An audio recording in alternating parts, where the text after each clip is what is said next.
लंबे बालों वाली बहू। अंजलि ने बचपन से कभी बाल नहीं कटवाए होते, जिस वजह से उसके बाल उसकी हाइट से भी लंबे होते हैं। एक दोपहर उसकी मम्मी अंजलि के बाल बांध रही होती है। सुन, लंबे बाल देखने में तो सबको अच्छे लगते हैं, लेकिन जब इनका ख्याल रखने की बात आती है ना, तो कोई तेरे बालों पर मेहनत नहीं करेगा। कुछ समय बाद ससुराल जाएगी, इसलिए क्यों नहीं इन्हें थोड़ा कटवा ले। कैसी बात कर रही हो मम्मी? आप मेरे साथ मेरे बालों पर मेहनत तो करती ही हो, और चाहे कुछ भी हो जाए, अब मैं अपने बाल नहीं कटवा सकती। और आपको वजह तो पता ही है। अपनी बेटी को इतना खुश देखकर उसकी मम्मी आगे कुछ नहीं बोलती। इसके कुछ महीनों बाद ही अंजलि की उत्कर्ष के साथ शादी हो जाती है। तुम्हारे बाल बहुत अच्छे हैं, मेहनत साफ दिखती है। मतलब तुम भी इन पर मेहनत करने के लिए तैयार हो? अरे मुझे क्या मेहनत करनी होगी, चलो जो भी हो बता देना, गुलाम हाजिर हो जाएगा मैडम। पति की बात सुन अंजलि हंस पड़ती है। दिन बीतने लगते हैं, सब कुछ अच्छा चल रहा होता है, लेकिन सिर्फ उसी दिन तक जब तक सिर धोने की बारी नहीं आती। और वो दिन आते ही अंजलि उत्कर्ष के पास जाती है।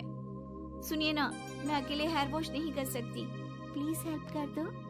अरे यार, आज तो बहुत इम्पोर्टेंट मीटिंग है, जल्दी ऑफिस पहुंचना है, कल कर लेना, पक्का मदद कर दूंगा। सॉरी यार।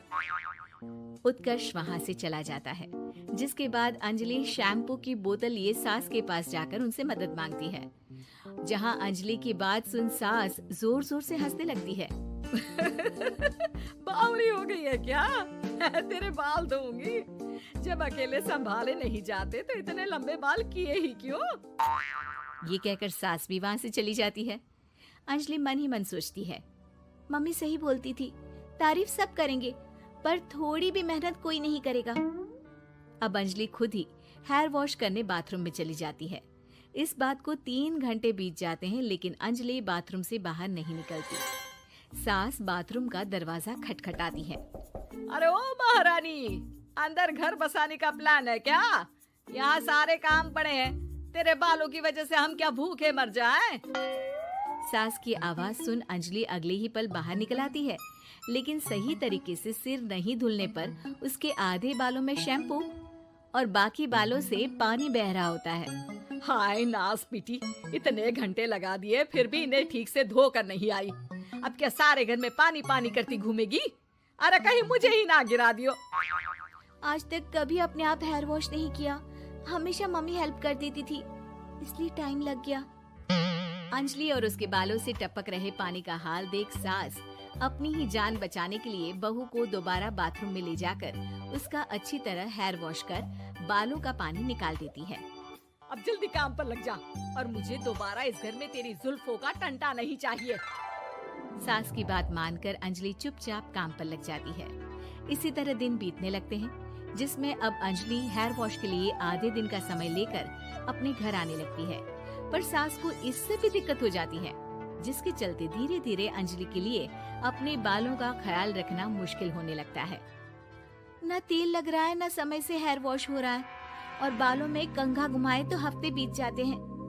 मुझसे अपने बालों की ऐसी दुर्गति देखी नहीं जा रही। इसी तरह दिन और दिनों के साथ महीने बीत जाते हैं, जिसमें अच्छे से ख्याल नहीं रखने की वजह से अब बाल रफ उलझे हुए होने के साथ साथ हेयर फॉल भी शुरू हो जाता है। अब क्या हमें अपने बालों में उलझाकर कूड़े में फेंकने का इरादा है? जहाँ देखो वहीं मैडम के बाल गिरे हुए मिलते हैं। अरे कटवा क्यों नहीं देती इन नासपीटों को? तभी उत्कर्ष वहाँ आ जाता है। अरे कैसी बात कर रही हो माँ, आपके बोले बिना वो सब कुछ कर देती है, और बदले में जब सिर्फ अपने बालों के लिए जरा सी मदद चाहती है तो आप उसे ऐसी बातें सुनाती हो। उत्कर्ष अंजलि को लेकर घर से बाहर निकल जाता है और वो दोनों अंजलि के घर पहुँच जाते हैं। मुझे माफ करना, मैंने वादा किया था लेकिन पूरा नहीं कर पाया। अब तुम जैसा कहोगी मैं वैसा ही करूँगा। अंजलि की मम्मी उन्हें बहुत सारे घरेलू उपाय बताती हैं, जिन्हें अच्छे से समझकर दोनों घर वापस आते हैं और अब मिलकर अंजलि के बालों को ठीक करने के मिशन पर लग जाते हैं। अरे पत्नी की सेवा में तो ऐसे लगा है जैसे इसके बालों में से खजाना निकल आएगा। इसी तरह कुछ महीने बीत जाते हैं और धीरे धीरे अंजलि के बाल पहले जैसे हो जाते हैं। आधा सफर तो कंप्लीट हुआ, अब आधा बचा है। हाँ, कौन सा आधा? मैं समझी नहीं। मम्मी। अब अपनी मम्मी को बहू की कीमत समझाने के लिए पहले उत्कर्ष उनकी सब सहेलियों को घर बुला लेता है। और फिर अंजलि को उनके सामने लेकर जाता है, जिसे देख वहाँ बैठी सास की सभी सहेलियों का मुंह खुला का खुला रह जाता है। अरे वाह, तेरी बहू के बाल कितने सुंदर हैं।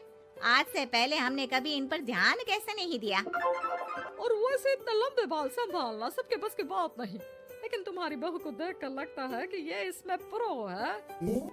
वैसे बहू, लंबे बाल देवी के भी होते हैं और चुड़ैल के भी, इसलिए अपने अंतर्मन में कभी कुछ बुरा मत आने देना और इस घर के लिए लक्ष्मी का रूप बनना। अरे किस बात की, घर की आधी लक्ष्मी तो ये इन्हीं जुल्फों पर खर्चा कर देती है। सास की इस बात पर अंजलि तुरंत पैसे ले जाकर सास के हाथ में रख देती है।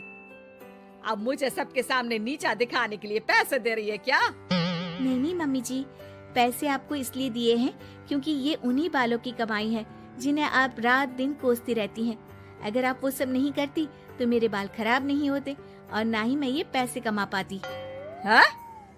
क्या मतलब है? कहना क्या चाहती हो? मैं शादी के पहले से ही एक हेयर केयर यूट्यूब चलाती हूँ, जहाँ शादी के बाद और बालों के हाल की वजह से मैं इनएक्टिव हो गई थी। पर उस दिन जब उत्कर्ष और मैं मम्मी के पास उपाय पूछने गए तो आइडिया आया कि अपनी हेयर प्रॉब्लम्स ओवरकम करने के साथ साथ इस प्रोसेस की वीडियो बनाकर उसे भी यूट्यूब पर डाल दूँ तो। और अंजलि की इस आइडिया से वीडियो हिट हो गई, चैनल के सब्सक्राइबर भी बढ़े, साथ में व्यूज और पैसे भी मिले जो इसने आपको देने के लिए सोचा। बहू की बातें सुन सास को अपने बर्ताव पर पछतावा होता है और अब सास, बहू और पति सब मिलकर हेयर केयर और यूट्यूब चैनल पर काम करने लगते हैं।